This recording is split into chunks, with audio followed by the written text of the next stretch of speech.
Have you ever came across a story at night that put you in such a foul mood that when it came time to say your prayers with your wife before you both go to sleep, that you just didn't have much to say? I don't got much to talk about tonight, God. I have 5 questions regarding the death of Jonathan Foster.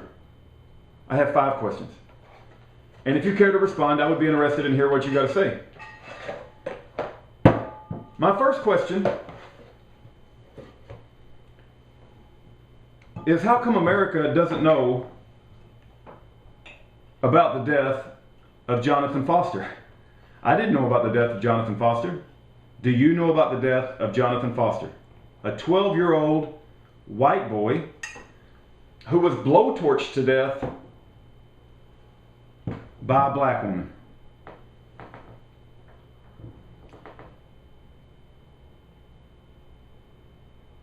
You know about the death of Michael Brown? Hands up, don't shoot. Why don't you know about the death of Jonathan Foster? My second question is, how come when they talk about the motives of Mona Nelson, they always say they are unknown or has never been established? What do you think the motives are of a 40-something black woman who blowtorches to death a 12-year-old white boy?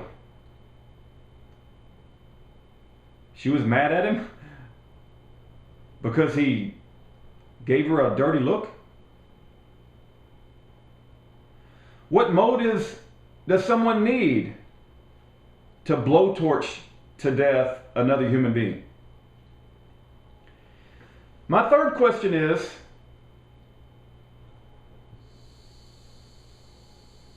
do you think it could be related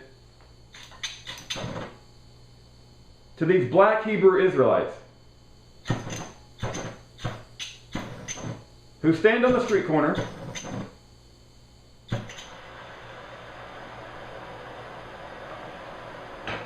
of every major city,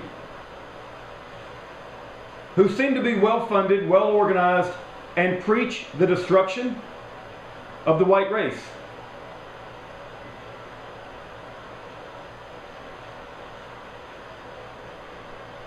Do you think that what Mona Nelson did could be related to black Hebrew Israelites who stand on every major street corner in America, preach the destruction of the white race?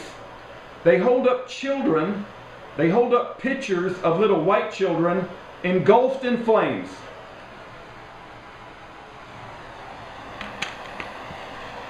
Do you think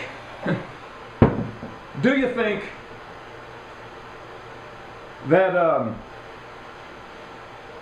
Mona Nelson's motives could be related to the black Hebrew Israelites who openly preach the enslavement and destruction of the white race? Not only that, but they hold up pictures of white children engulfed in flames. And not only that, but the black Hebrew Israelites have a big presence in Houston.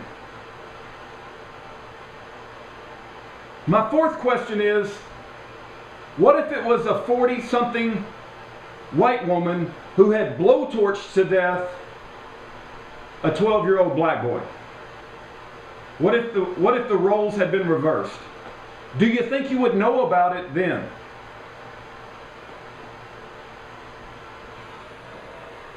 I'm told that she used a much bigger blowtorch than this, capable of a lot more heat than this. Can you imagine a little white boy being tied up and having this put all over his body? Can you imagine that?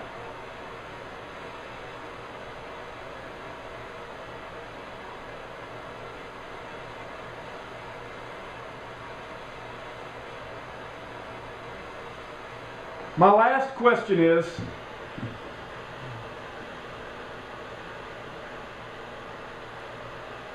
do you think that Mona Nelson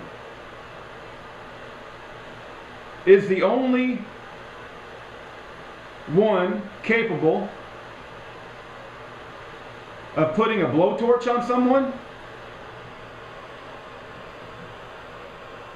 Do you think that God has a blowtorch a lot bigger than Mona Nelson's?